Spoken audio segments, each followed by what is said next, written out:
గారి నుంచి మొదలుపెడితే ఇక్కడ యువ నాయకుల వరకు పెద్దలు విద్యాసాగర్ గారిని అందరూ సహకరించి అని చెప్పి పిలుస్తూ ఉంటారు. ఒకరోజు నేను ముఖ్యమంత్రి రేవంత్ రెడ్డి గారి దగ్గరికి వెళ్తే కూడా ఏదో మాట్లాడుకుంటూ చాలా పెద్ద పని ఏదో సాగర్జీ గారితో కూడా మాట్లాడుతానంటున్నారు. అంటే వారంటే సమాజంలో ప్రతి వారికి కూడా జీ అంటే మీ అందరికీ తెలుసు ఆ రకంగా ఒక గొప్ప గౌరవం ఉందని చెప్పి ఈ సందర్భంలో అందరూ ఎంతో మంది రాజకీయ నాయకులు ఉంటారు, అందరికీ ఆ గౌరవం రాదు. రాజకీయాల్లో కాంట్రవర్సీ ఎక్కువ ఉండదు. కాంట్రవర్సీలో ఎక్కువ పడ్డలో నేను ఒకటి అయితే మొదటి నుంచి నేను కూడా రాజకీయ కుటుంబం నుంచి వచ్చిన చదువుకున్నప్పుడు పరిస్థితులు వేరు. అక్కడ కాలేజీ చేస్తే చదువుకుంటే జితేందర్ రెడ్డితో కలిసి తిరుగుతుంటే పార్లమెంట్ ఎలక్షన్ వస్తే చెన్నారెడ్డి గారికి మా తాతకు ఓటు వేస్తే ఇప్పుడు కాంగ్రెస్ ప్రచారం చేసుకుంటూ తిరిగి 84 అన్నీ ఎందుకంటే 92 చివరిలో as a doctor started my practice Metpalli ophthalmology district. అప్పటికే సాగర్జీ కుటుంబంతో వాళ్ళతో అదేవిధంగా మా అమ్మ చెప్తుండే ఇద్దరు ఒకటే హాస్టల్లో ఉండేటారు. మా అమ్మ గట్టే సార్కి వచ్చిన కరీంనగర్ హాస్టల్ అప్పుడు అంటే అవన్నీ పోకుండా మెట్పల్లి ప్రాక్టీస్ చేసినప్పుడు ఇటు సారు పరిచయం రాగానే ఏదో హెల్త్ క్యాంప్ చేస్తే పిలిచాం, సార్ వచ్చారు. తర్వాత నా కుటుంబం నేపథ్యం సుబ్బారావు ఒకరు కాంగ్రెస్ లో సీనియర్, ఒకవైపు భారతీయ జనతా పార్టీలో RSS లో మొదటి నుంచి ఉన్నవారు. ఇప్పుడే రేచిపల్లికి వెళ్ళి వచ్చారు. రేచిపల్లి జైత్యాల దగ్గర ఉన్న చాలా అటవీ గ్రామం రెగ్యులర్గా కూడా వెళ్తుంటే నిన్న కూడా నల్ల పోసమ్మ అయింది. ఆ పోసమ్మ కూడా ఏమైంది ఏదో ఉండి రేచిపల్లి నిలవడు ప్రతిష్ట అయిందా పోయొచ్చురా నన్ను కూడా రమ్మని వస్తాడు కావాలి. సో అలాంటి గ్రామాల నుంచి రావడం జరిగింది. మీకు తెలుసో తెలియదు అక్కడ గంగపుత్ర సంఘంకి నిధులు సాధించింది. తర్వాత చెప్తా ఉంది నన్ను కూడా గెలిపించింది మీ పెద్దలు. ఆ గంగమ్మ గుడికి నేను కొన్ని నిధులు ఇచ్చినప్పుడు చెప్పాను. ఇప్పటికి కూడా జ్ఞాపకం ఉంచుకుంటారు. అంటే ప్రజలు ముఖ్యంగా పేద ప్రజలు చేసిన సేవను మర్చిపోరు. బాగా పైసల్లో జల్ది మర్చిపోతారు, బాగా పదవులు కావాలనుకున్న వాళ్ళు జల్ది మర్చిపోతారు. కానీ ఏది ఆశించక ఏదో కొద్దిగా సహాయం అందిన కానీ ఇప్పటికి కూడా జ్ఞాపకం చేస్తూ ఉంటారు. వారు నాకపోయిపోయారు. దాన్ని ఇక్కడంటే సార్ ఉండి 2 వారం అమెరికా ఉంటారు. అది నడపడం ఎంత కష్టమైందో నాకు తెలుసు. జైత్యాల్లో మొత్తానికి దాన్ని పూర్తి సర్వీస్ అనేది నడిపించాం. ఆ తర్వాత మళ్ళీ ప్రతిభా ఫౌండేషన్ వారు కూడా జైత్యాల్లో ఒక ఫుల్ టైం ఒక అంబులెన్స్ పెట్టారు. ఏ పేషెంట్కు జైత్యాల ఇబ్బంది ఉన్నా గవర్నమెంట్ హాస్పిటల్ నుంచి ప్రతిభను తీసుకెళ్ళి ఉచితంగా అన్ని కార్యక్రమాలు చేస్తారు. మరి ఇక్కడ గతంలో కూడా ఇలాంటి పిల్లలు సర్టిఫికేట్ ఇచ్చే కార్యక్రమానికి మహేష్ గారు నన్ను ఆహ్వానించారు. అప్పుడు కూడా ఈ కోర్సుల గురించి ఇవన్నీ విన్నాం. దాని గురించి ఎక్కువ పోకుండా మీ అందరికీ తెలిసిన విషయం. కానీ ఇక్కడ ఉన్న ప్రజాప్రతినిధులు మా అమ్మాయి కూడా ఈ ముఖ్యంగా నేను డాక్టర్ కాబట్టి హోమ్ హెల్త్ ఎయిడ్ ఏదైతే ట్రైనింగ్ అయిన పిల్లలు అప్పుడే 18 మంది ఏజ్లో ప్లేస్మెంట్ వచ్చింది. Last Asian institute of gastroenterology. అయితే హాస్పిటల్స్ ఒకేదైతే ఇంతకుముందు ఒక అమ్మాయి చెప్పింది నేను మెట్పల్లిలో పలానా హాస్పిటల్లో చేస్తాను. మనకు హాస్పిటల్లో కావచ్చు. ఈవెన్ ఈ హోమ్ హెల్త్ ఎయిడ్ అంటే ఇంటి దగ్గర మీరు ఏదైతే వైద్య సేవలు అందించేందులో అది మామూలు విషయం కాదు. మా స్వయాన మా అత్తమ్మ నా భార్య తల్లి బీహార్ నుంచి వచ్చింది అమ్మాయి. బీహార్ నుంచి వచ్చింది. ఎంత గొప్పగా సర్వీస్ చేసేది. అసలు ఇంకో దిక్కు చూడలేమో. మిగతా ఎందుకంటే వాళ్ళు ఎవరో మనమెవరమో ఒక నిబద్ధతతో సర్వీస్ చేస్తూ ఏదో బుక్స్ చదువుకుంటూ దాదాపు 1.5 year కంటిన్యూస్గా పనిచేస్తుంది. అంటే ఆ చేయడం లోపల మీ లోపల ఒక క్రమశిక్షణ కూడా అవసరం. పెద్ద సేమ్ టైం చదువుతో పాటు క్రమశిక్షణ కూడా అవసరం. యువత మనం చూస్తూ ఉన్నాం, చదువుకుంటున్నారు, ఇంజనీర్లు అవుతున్నారు, డాక్టర్లు అవుతున్నారు. కానీ ఇవాళ రకరకాల నార్కోటిక్స్కి బానిసలు అవుతున్నారు, మత్తు పదార్థాలు. మొన్న ఈ మధ్యలో ఒక కార్యక్రమం చేసిన జగిత్యాలు చేసిన సందర్భంలో నరసింహమూర్తిని ఈగిల్ సంబంధించిన ఇప్పుడు నార్కోటిక్స్ కానీ సిఐ స్పెషల్గా వచ్చింది గవర్నమెంట్ పెట్టింది. మా ఎస్పీ గారు కూడా ఎస్పీ కూడా లేదు, పలానా వాళ్ళు ఉన్నారు, వాళ్ళు ఎక్కడ ఇది దొరికితే పట్టుకుంటారు. స్పీచ్ ఇస్తే చెప్తున్నాడు. నాకు కూడా తెలుసు కొంత మన దేశంలో అత్యధికంగా యువత పంజాబ్లో ఈ మాదక ద్రవ్యాలకు అలవాటైంది. కానీ నేను చెప్తూ దీని వెనకాల ఒక దుష్ట శక్తి ఉంది. మన దాయాది దేశం పాకిస్తాన్ ప్రేరేపించింది. డ్రోన్ల ద్వారా తీసుకొచ్చి డ్రగ్స్ అక్కడ వదులుతుందని చెప్పి యువతను పెడదారిని పట్టిస్తే మన దేశానికి ముఖ్యంగా ఇవాళ యువతనే బలమైన శక్తి. మన దేశంలో యువత ప్రపంచం అక్కడ లేదు. ఆ యువతను పెడదారి పట్టించే ప్రయత్నం విదేశీ శక్తులను కుట్రలు పడుతుంది. ఈ విషయాన్ని మీ దృష్టికి తీసుకొస్తూ మరి చదువుతో పాటు సంస్కారం, సంస్కృతి ఇవన్నీ కూడా మనం నేర్చుకోవాలి. ఎవరో వచ్చి మనం నేర్పాలి. మేము మొట్టమొదటిసారి మిట్టుకుని కడిగిన వస్తవ కుటుంబం అంటే ఏది లేదు. సాగర్జీ గారు ఎక్కడొక స్పీచ్ విన్నా. ముందు డాక్టర్ కావచ్చు, నేను హిందువులే కావచ్చు, తెలుగు స్టూడెంట్ కావచ్చు, కానీ అంత డీప్గా పోలేదు. వారు ఆ స్థాయిలో చిన్ననాటి నుంచి అట్లా పెరిగింది కాబట్టి వారు మాట్లాడిన మాటలు కొన్ని ఇప్పటికి కూడా నా మీదట అట్లా ఉండిపోయినాయి. కొన్ని గుర్తు చేస్తూ అంత గొప్ప వ్యక్తి ఈనాడు సాగర్జీ గారు శ్రీధర్జీ గారిని పిలుస్తూ ఈనాటి కార్యక్రమానికి నన్ను భాగస్వామ్యం చేసిండ్రు. అంతకుముందు కూడా జిఆర్ స్వామి గారు వచ్చినప్పుడు అప్పుడు కూడా ముఖ్యమంత్రి గారు కేసీఆర్ గారు అందరూ వచ్చినప్పుడు కూడా భాగస్వామ్యం చేసి జువెలవరం గారు వచ్చింది. మరి ఈ సందర్భంలో ఈ మండల వెనుకబడి వల్ల ఒక చిన్న కోరిక సార్, అప్పుడు కూడా కోరిక జువెలవరం గారు జగన్నాథ్పూర్ కోటపల్లి పిలిచి మంజూరు ఇస్తామని చెప్పి ఇక్కడ చెప్పిండ్రు. ప్రపోజల్స్ కూడా పంపించిన ఆర్టికల్ 273 కింద నేను అది తీసుకొని వస్తాను సార్. అదొక్కటి నేను ఎంపీ అరవింద్ గారి ద్వారా కూడా వెళ్ళి కలిసిన పర్సనల్గా. అదొక్కటి తమరు కూడా మీరు చూడాలని చెప్పి సందర్భంగా పోతూ ఈ కాంపౌండ్తో పాటు పిల్లలకు నా ఎమ్మెల్యే ఫండ్ నుంచి ఒక ఆడపిల్లలకు ఒక డార్మెంట్కి ఒక 30 లక్షలు ఇస్తానని చెప్పి సందర్భంగా థ్యాంక్ యూ. దించండి. టైలరింగ్ కోర్సు చేస్తున్న వాళ్ళు చేయొద్దు. బహుత్ వచ్చాయి. మొత్తం ఎన్ని రకాల వాళ్ళు ఉన్నారు ఇక్కడ? మీరు చెప్పక్కర్లేదు, బీజేపీ త్రివేణి సంఘంలో అక్కడే కనబడుతుంది మనకు. ఈ సంస్థని కూడా మీకు ఇచ్చేటువంటి ట్రైనింగ్ ఇదంతా కూడా 3 సంస్థలు, జిఎంఆర్ వరలక్ష్మి ఫౌండేషన్, చెప్పండి, ప్రతిమా ఫౌండేషన్, జిఆర్ ఎడ్యుకేషన్ ట్రస్ట్, అవి కూడా 3 సంస్థలు. ఏదో త్రిమూర్తులు, త్రిశక్తులు అంటుంటాం, ఇవన్నీ కూడా ఇక్కడ పనిచేస్తున్నట్టుగా నాకు కనపడుతుంది. మనము ఇంతకుముందు మన మహేష్ గారు స్వామి వివేకానంద గురించి ఒక మాట చెప్పారు. నేను కూడా స్వామి వివేకానంద గారు చెప్పినటువంటి ఒక మాటని గుర్తు చేస్తాను. మనమందరం మనుషులం, జీవిస్తాం ప్రకృతిలో. మనతో పాటు సమస్త ప్రకృతి అంతా ఉంది సృష్టిలో. పశుపక్షాదులు, చెట్లు, చేమలు అన్నీ ఉన్నాయి. కానీ వివేకానంద ఏమన్నారంటే, అందరూ జీవిస్తుంటారు, కానీ వాస్తవంగా నిజంగా జీవించిన వాళ్ళు ఎవరు అంటే ఆయన ఒక మాట అన్నాడు, they alone live who live for others. అంటే అర్థమైందా?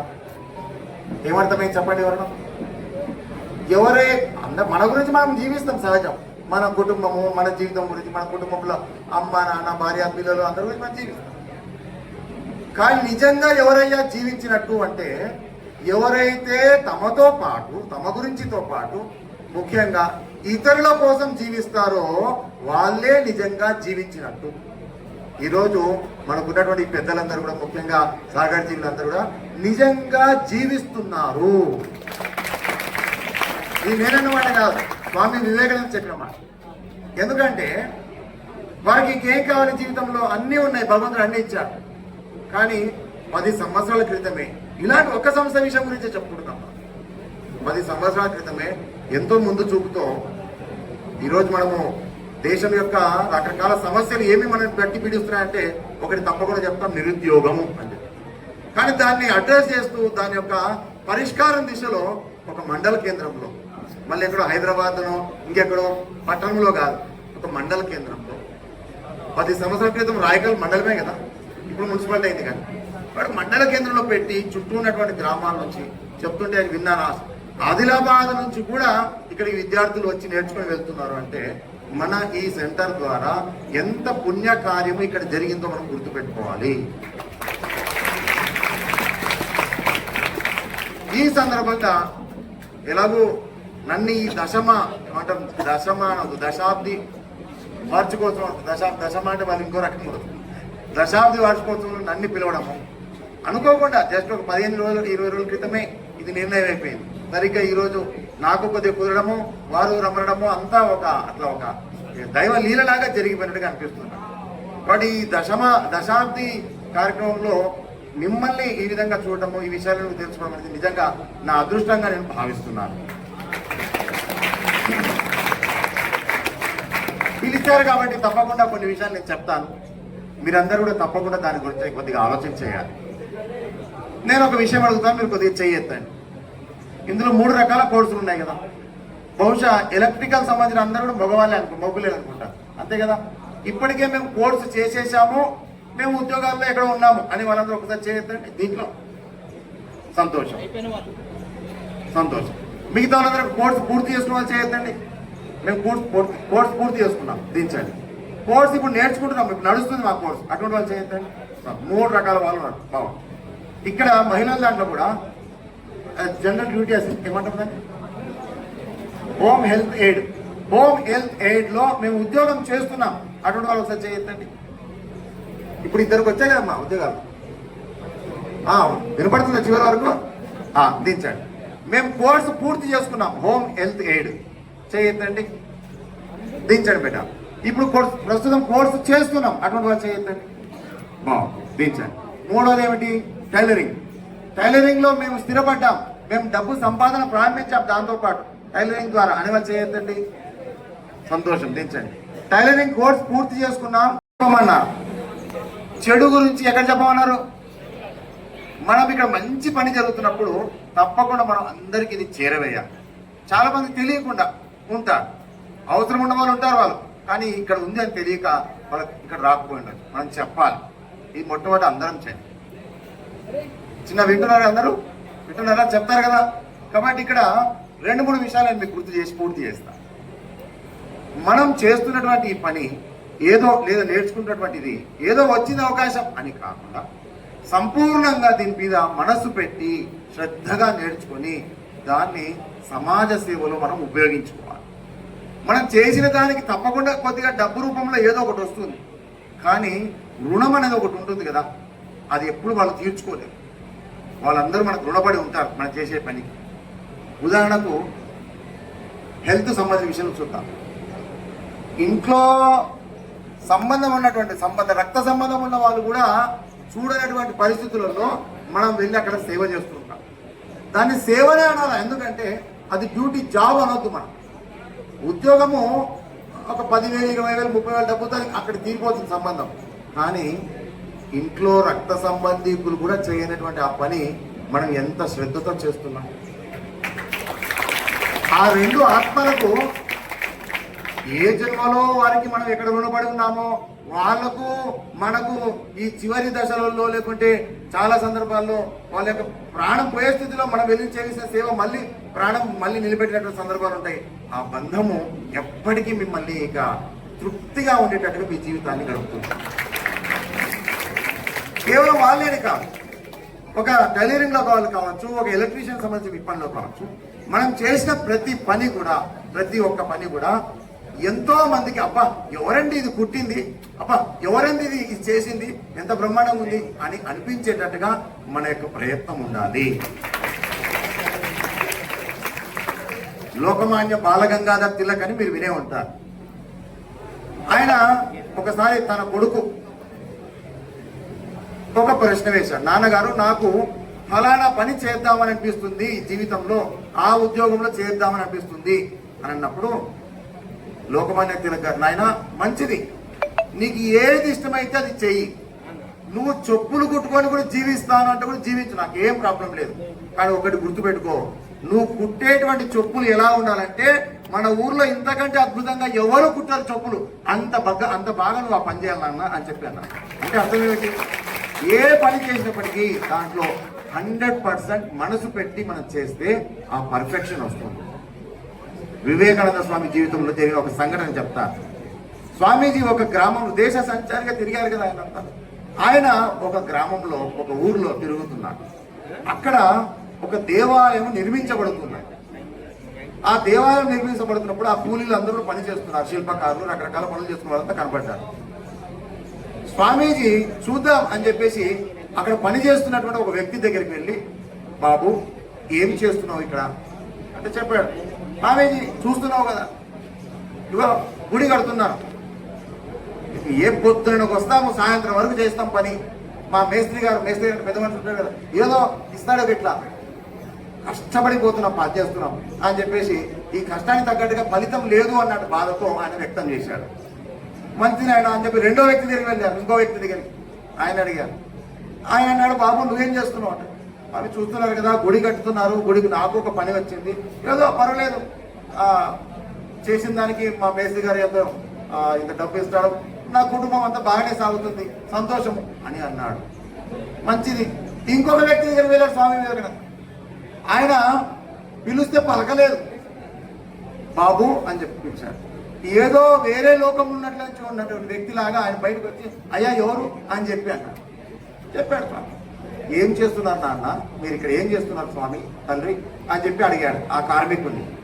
అప్పుడు ఆయన వేరే లోకం నుంచి ఏదో వచ్చినట్టుగా మాట్లాడుతూ, స్వామీజీ మీకు తెలీదా, ఇక్కడ ఒక అద్భుతమైనటువంటి మందిరం నిర్మించబడబోతుంది మా ఊరు. ఈ మందిరంలో సాక్షాత్ ఆ పరమేశ్వరుడు వచ్చి కొలువు తీరబోతున్నాడు.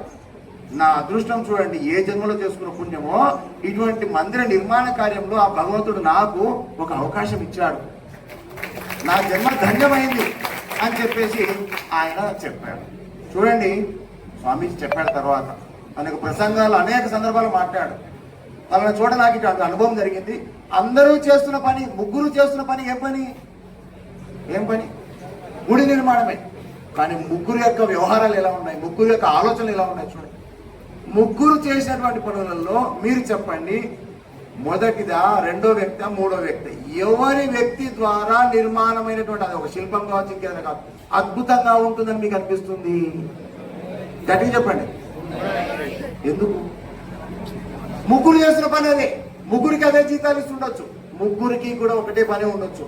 కానీ ఎవరైతే ఇది ఒక అదృష్టంగా భావించి దాని పట్ల ఆ శ్రద్ధతో చేస్తారో అక్కడి నుంచి వచ్చే ప్రొడక్షన్, అక్కడి నుంచి వచ్చే ఉత్పత్తి, అక్కడ జరిగేటువంటి ఒక సృష్టి అంత అద్భుతంగా ఉంటుంది. కాబట్టి నేను మిమ్మల్ని అందరూ కోరుకునేది ఏంటంటే, మీరు చేసే ప్రతి పనిలో కూడా ఇటువంటి జీవం పోయాలని నా కోరిక. మీరందరూ కూడా అటువంటి సృష్టించారు. మనం ఒక ఇంట్లో వైరింగ్ చేసాం, చెప్పారు ఇక్కడ చేసిన తర్వాత మన భవిష్యత్తులో హౌస్ వైరింగ్ ఇదంతా చేయగలుగుతామంటే. ఒక ఇంట్లో వైరింగ్ చేసిన తర్వాత 10, 20, 30 సంవత్సరాల వరకు కూడా ఆ వైరింగ్ ఇబ్బంది కాకూడదు. మరి అట్లా మనం చేయగలరా?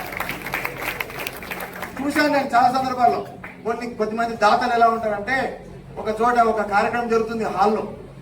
ఆ హాల్లో మంచిగా ఇట్లాంటి ఎండాకాలమే ఫ్యాన్లు అన్ని తిరుగుతున్నాయి, ఉన్నటువంటి ఫ్యాన్లు ఆపేశారు, లైట్లు వెలుగుతున్నాయి అక్కడక్కడ అవసరం ఉన్న చోట. అందరూ అదే ఫ్యాన్లు ఎందుకు ఆపేశారు? అది తప్పదండి. ఏమి తప్పదు, ఇబ్బంది అవుతుంది కదా. లేదండి, డోనార్ యొక్క కండిషన్ అది. ఫ్యాన్లు ఎవరైతే డొనేషన్ చేశారో వాళ్ళ కండిషన్ అది. ఏంటది కండిషన్? ఫ్యాన్ రెక్కల పైన దాత పేరు రాసి ఉంది. ఫ్యాన్ ఆపితే అందరు పైకి చూస్తే దాత పేరు కనబడుతుంది. అట్లా అందుకని అది కండిషన్. ఏదన్నా ఎందుకు చెప్పండి, అట్లా ఉండకూడదు. మనం మేము ఎక్కడైతే వైరింగ్ చేస్తామో నెలకు ఒక్కసారి మమ్మల్ని గుర్తు చేసుకోవాలి కదా. అట్లా అనుకున్న మాకు అట్లా గడబడవుతుంది.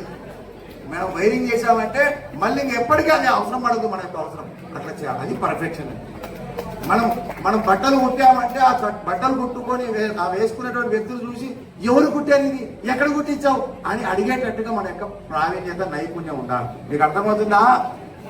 ఆ పద్ధతి మనం చేస్తాం. ఇక్కడ నేర్చుకునేటువంటి విషయాలు చాలా చక్కగా ఉన్నాయి. దీంతో పాటు నాకు తెలిసిన విషయం ఏంటంటే, కొద్దిగా యోగా ఇటువంటి కూడా మీరు నేర్పిస్తున్నట్టున్నారు. కాబట్టి ఇది చాలా గొప్ప విషయం. ఇటువంటి సంస్కారాలు, ఇటువంటి స్కిల్స్ మీకు ఇక్కడ లభించమంటే మీరు కూడా అదృష్టవంతులే. కాబట్టి నేను ఒకటే విషయం కోరి పూర్తి చేస్తాను, దీన్ని ఇక్కడితో ఆపకుండా దీన్ని అనేక మందికి చేరవేయండి. నేను చెప్పిన పద్ధతిలో కూడా మీరు ఈ విషయాన్ని మన జీవితంలో ఆచరించండి. మీ అందరికీ కూడా చాలా అద్భుతమైన భవిష్యత్తు ఉంటుంది, దాంట్లో డౌటే లేదు. మనము ఒకటే గుర్తుపెట్టుకుందాం, ఇక్కడ చేస్తున్నదంతా కూడా నేర్చుకున్నంత కేవలం డబ్బు సంపాదన ఒకటే కాదు. డబ్బు సంపాదన అనేది ఒక బై ప్రోడక్ట్ అనుకోండి. హిందీలో ఒక సామెత ఉంది, కప్పుడే ధోయేతో హాత్ బి సాఫ్ పోతే అని. విన్నారు ఎప్పుడైనా మీరు? మనం బట్టలు ఉతికామనుకో మన చేతులు కూడా ఏమైతే బట్టలతో పాటు చేతులు మురికి కూడా పోతుంది. కాబట్టి ఇక్కడ డబ్బు రావడము అనేది వంటిది చేతులు సాగు కావడం లాంటిది అనుకోండి. అసలు విషయం ఏంటి, సమాజానికి మనం ఈ పద్ధతిలో సేవ చేస్తున్నాం. ఆ సేవాభావం మన మనసులో పెట్టుకోండి, మన యొక్క జీవితాలు మన యొక్క జన్మలు ధన్యమవుతాయి. ఆ విధంగా మీరు అందరూ ప్రయత్నం చేస్తున్నారని చెప్పి ఆశిస్తూ ఇటువంటి చక్కటి కార్యక్రమం ప్రోత్సహిస్తున్న పెద్దలందరికీ కూడా మళ్ళొకసారి టీచర్స్ కావచ్చు అందరికీ కూడా ఒక హృదయపూర్వక ధన్యవాదాలు తెలియజేస్తూ ముగిస్తాను. భారత్ మాతాకి. విద్యార్థులు చాలా మంచి శిక్షణ ఇస్తున్నారు. జిఎంఆర్, ప్రతిమ, జిఆర్ ఇన్స్టిట్యూట్ వీళ్ళందరి సహకారంతో, ముఖ్యంగా మాకు జిఎంఆర్ గారి నేతృత్వంలో మాకు వసతితో పాటు మాకు మంచి ఆహారం కూడా ఇస్తున్నారు, భోజనం అనేటువంటి విషయాన్ని వారు చెప్పడం జరిగింది. ఆ భోజనం అంటే మరి మీకు కూడా జ్ఞాపకం వచ్చి నేను మీకు ఇబ్బంది పెట్టుండొచ్చు అనుకుంటాను, ఎందుకంటే మీరు చాలామందికి ఆఖరి కావచ్చు. ఎక్కువ సమయం తీసుకోకుండా కేవలం ఒక 5 నిమిషాలు మాత్రమే మాట్లాడి నేను సెలవు తీసుకుంటాను. ఇంతకుముందు శ్రీధర్ గారు చెప్పినట్టుగా వేదిక మీద విభిన్నమైనటువంటి రంగులు ఉన్నాయి. టీఆర్ఎస్ కానీ, కాంగ్రెస్ కానీ, బీజేపీ కానీ, మొత్తాన్ని 3 రంగులు మనకు కనిపిస్తాయి. అది మనకు సంబంధం లేదు. ఈ సేవా కార్యక్రమాలు చేస్తున్నటువంటి వాళ్ళకి కానీ మీకు కానీ అది ప్రత్యేకంగా సంబంధం. పరోక్షంగా తప్పకుండా మనకు కావాలి, ప్రభుత్వాలు కావాలి. ప్రజాస్వామ్యంలో ప్రజాస్వామ్యబద్ధంగా అందరూ ప్రజాప్రతినిధులు ఉండాలి, వాళ్ళు బాగా సేవలు చేయాలి. అయినప్పటికీ ఈ వేదిక పైన ఏ విధంగానైతే 3 రకాలు ఉన్నాయో దాన్ని చూస్తే నాకు మన త్రివర్ణ పతాకానికి కూడా 3 రంగులు ఉంటాయి. 3 రంగుల త్రివర్ణ పతాకం ఏ విధంగా రెపరెపలాడుతుందో ఈ వేదిక కూడా ఆ విధంగానే రెపరెపలాడినట్టుగా అనిపిస్తుంది. ఎందుకంటే మన ఎమ్మెల్యే గారు చాలా దయతో వెంటనే ఇక్కడ కావాల్సినటువంటి మహిళలకు వారి శిక్షణ ఇక్కడ ఉన్నా కూడా వసతి లేదు, ఆ వసతి కల్పించడానికి 30 లక్షల రూపాయలు ఇస్తామనడం చాలా గొప్ప విషయం. అదేవిధంగా రామతరావు ఎంపీ గారు చాలా ఆలస్యంగా అడిగినా వాళ్ళ దగ్గర చాలా డబ్బుండే, అయినా కూడా వారు వెంటనే ఒక 35 లక్షల రూపాయలు వారి కాంపౌండ్ వాళ్ళందరూ కూడా దానికి కట్టడానికి ఇవ్వడం జరిగింది. మన మున్సిపల్ చైర్పర్సన్ గారు వారు స్వయంగా శ్రద్ధ తీసుకొని వెంటనే కాంపౌండ్ వాళ్ళు కట్టించినట్టు అవుతే అందరికీ నమ్మకం ఉంటుంది. ఆ పెద్ద మనిషి ఇప్పుడే చెప్పాడు, ఇక్కడ ఎంకరేజ్ కాలేదు, అక్కడ ఎంకరేజ్ కాదు, ఆ ఉదయంలో భయం ఉన్నది. ఎక్కడో ఎవడో చేయబెడతాడు దీని మీద అనేటువంటి భయం పాపం బాగా ఉంది. ఆ భయపడాల్సిన అవసరం లేదు కనుక ఇక్కడ కాంపౌండ్ వాళ్ళు బాగా ఉంటుంది. ఈనాటి కార్యక్రమంలో ముఖ్యంగా శ్రీధర్జీ గారు చెప్పినట్టుగా ఆ ఫ్యాన్కు సంబంధించి పేరు చెప్పినారు. ఆయన పేరు అందరు కనపడాలని ఫ్యాన్ ఆగుతుంది, ఎప్పటికీ ఆగుతుంది. దీన్ని చూసి ఈ పేరు కానీ ఒకవేళ ఫ్యాన్ ఆగినా ఆయన పేరు చూసినా ఆ చూసినంతసేపే తర్వాత మర్చిపోతారు అందరు. మన ఫ్యాన్ కాదు కాదు తిరగాలి, ఆయన పేరు కనపడద్దు, వాళ్ళకి తిరుగుతున్నారు. ఈనాడు మన భారతదేశంలో ప్రపంచంలోనే అత్యధిక జనాభా ఉన్న దేశం మన భారతదేశం. అత్యధిక జనాభా ఉన్నటువంటి మన భారతదేశ ప్రజల్లో చాలా సంస్కృతి పరంపర ఉంది. ఆ శ్రమశక్తిని మన బయటికి ఏ విధంగా తీసుకుని రావాలి, దానికి ఎంతో ఉంది. ఎడ్యుకేషన్ ఉంది, 10వ తరగతి నుంచి మొదలు పెడితే ఇంటర్మీడియట్, బిఏలు, ఎంఏలు, డాక్టరేట్లు సంవత్సరాల తరబడి చదువుతూ ఉంటే ఎంతోమంది కొంత పేద కుటుంబాల్లో ఉన్నటువంటి తల్లిదండ్రులు మన భూములన్నీ మన కష్టార్జితాన్ని పెట్టేసి పిల్లల మీద పెట్టినా కూడా, ఇంజనీరింగ్ అయినా కూడా ఊళ్ళో తిరిగేటువంటి పరిస్థితులు, ఉద్యోగాలు లేక ఊళ్ళో తిరగడం. ఏదన్నా చిన్న పని చేద్దాం, ఎలక్ట్రీషియన్ పని చేద్దామంటే అమ్మ ఇంజనీరింగ్ డిగ్రీ అయిపోయింది నాది, నేను ఎలక్ట్రీషియన్ కావన్నా అట్టే ఉండడం, ఏదో దురలవాట్లకు పాల్పడడం. ఈనాడు గంజాయి కానీ మిగతా అలవాట్లు కానీ అవన్నీ చూస్తున్నాం. ఇటువంటి పరిస్థితి ఉంది. ఈ శ్రమశక్తిని ఏ విధంగా బయటికి తీసుకురావాలని మన భారతదేశంలో అనుకుంటే ఇటువంటి నర్సింగ్ స్కూల్ కానీ, ఇక్కడైతే స్పోర్ట్స్లో ఆ కోచ్ కానివ్వండి, ఎలక్ట్రీషియన్స్ కానివ్వండి, అదేవిధంగా కుట్టు మిషన్లు కానివ్వండి, ఇంకా ఎన్నో ఇటువంటి కార్యక్రమాలు, ప్లంబర్స్ కానీ ఎంతోమంది టెక్నీషియన్లు అవసరం ఉంది ఈనాడు బ్రతికే ప్రభుత్వాలు. ఒక టెక్నీషియన్గా జీవితాన్ని ప్రారంభం చేసి ఆయన ఒక పెద్ద సైంటిస్ట్ అయ్యేటువంటి పరిస్థితి ఉన్నది భారతదేశంలో. మీరు అంబానీ కానీ పెద్ద పెద్ద వాళ్ళందరూ మీరు చూస్తారు, ప్రపంచంలో కుబేరుల లిస్టులో మన భారతదేశంలో ఉన్న వాళ్ళు కూడా ఉన్నారు. అందులో ఒక కుబేరుడు అయితే సైకిల్ షాప్ ఉండే ఆయనకు మొదలు. సైకిల్ షాప్ రిపేర్ చేసి ప్రపంచవ్యాప్తంలో పెద్ద కుబేరుడు అయినాడు. అది ఎట్లా అయినాడనే చరిత్రకు మనం చెప్పుకోవాల్సిన అవసరం లేదు. ఈ విధంగా డబ్బులు సంపాదించడం పెద్ద మనుషులు కాదు. ఈ భారతదేశానికి కావాల్సింది అత్యవసరంగా ప్రజాప్రతినిధులు కానివ్వండి, ఐఏఎస్ ఆఫీసర్లు కానివ్వండి, మన యువతకు, ఆ యువతకు ఏ విధంగా ఉపాధిని కల్పించాలి, ఏ విధంగా వాళ్ళ భుజస్కంధాలు నిక్షిప్తంగా దాగున్న శ్రమశక్తిని బయటికి ఏ విధంగా తీసుకురావాలి, బయటికి తీసుకొస్తే ప్రపంచంలో విశ్వగురు మనమే అయిపోయిన అవకాశం. ఒక 500-600 సంవత్సరాల క్రితం ప్రపంచంలో ధనిక దేశం ఏది అంటే ఇప్పటికి మనం తప్పుగా అనుకుంటాం, చైనా కావచ్చు, లేకపోతే అమెరికా కావచ్చు, ఇంగ్లాండ్ కావచ్చు అనుకుంటాం. కాదు, ప్రపంచములోనే అత్యధిక ధనికులమైనటువంటి దేశం ఈ భారతదేశం. దానికి కారణం ఈ భారతదేశంలో ఉన్న రైతాంగం, రైతులు, రైతు కూలీలు, చేతి వృత్తుల మీద ఆధారపడేటువంటి కమ్మరి, కుమ్మరి, నేత, గీత, మాల, మాదిగ, యాదవ తదితర బడుగు వర్గాల యొక్క భుజస్కంధాల్లో దాగి ఉన్న నిక్షిప్త శక్తే అది ధన రూపంలో మారి ప్రపంచంలో ధనిక దేశంగా ఉన్నది మన భారతదేశం. వేల సంవత్సరాలుగా జరిగినటువంటి దోపిడీ వల్ల మనం ఈ విధంగా తయారైపోయినాం. మళ్ళీ ఇప్పుడిప్పుడే మనం ముందుకు పోయేటువంటి పరిస్థితి కలుగుతున్నది. కాబట్టి ఇటువంటి కోర్సులు బాగా రావాలి. నేను సంజయ్ గారితో మనవి చేస్తున్నాను. ఇక్కడ నర్సింగ్ స్కూల్ వాళ్ళకు వచ్చింది, డిగ్రీ వచ్చింది కదా, 3 మాసాల్లో పట్టే వాళ్ళకు వచ్చింది. అంటే వాళ్ళు వెంటనే ఆపరేషన్ చేయొచ్చు పేషెంట్కు, లేకపోతే ఇంకేదో ట్రీట్మెంట్ చేయొచ్చు. ఈ డాక్టర్లు రాసినట్టు ఇంతపాటు లిస్టు రాసి మందులు ఇచ్చేటువంటి పరిస్థితి వాళ్ళకు లేకపోవచ్చు. కానీ వాళ్ళు చేసేటువంటి సేవా కార్యక్రమం కూడా చాలా అవసరం. ఈ దేశానికి అత్యధిక జనాభా ఉంది, ప్రపంచంలో ఉన్న చాలా మంది కూడా వీళ్ళ యొక్క అవసరం ఉంది. దానికి సంబంధించి మీరైతే ట్రైనింగ్ పొందుతున్నారో దానికి ట్రైనింగ్ వాళ్ళకు ఆ డిగ్రీ, ఆ కోర్సుకు, ఆ డిగ్రీయా లేకపోతే అండర్ గ్రాడ్యుయేషనా లేకపోతే చిన్న స్కిల్ దానికి కావచ్చు, దానికి ఆ డిప్లొమాని కూడా అఫీషియల్గా ఇచ్చే పరిస్థితి లేదు. ప్రభుత్వ తరఫున ఆ నిబంధన ఉండదు. కానీ వీళ్ళందరికీ కూడా పేషెంట్లకు సేవ చేస్తున్నారు, డాక్టర్లకు అసిస్టెంట్గా ఉంటున్నారు. కాబట్టి వీళ్ళందరికీ రాష్ట్ర శాసనసభలో మీరు ప్రైవేట్ బిల్ పెట్టడం అవుతుంది. వీళ్ళందరినీ కూడా ఇక నుంచి అసిస్టెంట్ టు ది డాక్టర్స్ అనేటువంటి ఒక బిరుదు ఇవ్వాలి. వాళ్ళకు అసిస్టెంట్ టు ది డాక్టర్ అంటే గర్వం ఉంటుంది. ఏదో గిరిజన ప్రాంతాల్లో ఉన్నటువంటి తల్లిదండ్రులు కూడా నా బిడ్డ ఓ కోర్సు ఈనాడు ఈ జిఎంఆర్లో చేస్తుంది, పూర్తి కాబోతుంది. పూర్తయిన తర్వాత ఆమెను ఏమంటారు, అసిస్టెంట్ ది డాక్టర్ అనేటువంటి బిరుదు వస్తానికి అనేటువంటి ఒక ఆత్మ గౌరవం ఉంటుంది. అంబేద్కర్ గారు కూడా చాలా సందర్భాల్లో ఆత్మ గౌరవం చాలా మందికి అవసరమైనటువంటి విషయాన్ని చెప్పడం జరిగింది. దీనిలో అన్ని విషయాలు చెప్పినారు కాబట్టి ఒక విషయం చెప్పి నేను ముగిస్తాను. దీని గుర్తింపు ఉండదు. ఈ సేవా కార్యక్రమం గుర్తింపు ఉండదు కాబట్టి మనం చేయొద్దు అనుకోవడానికి వీలేదు.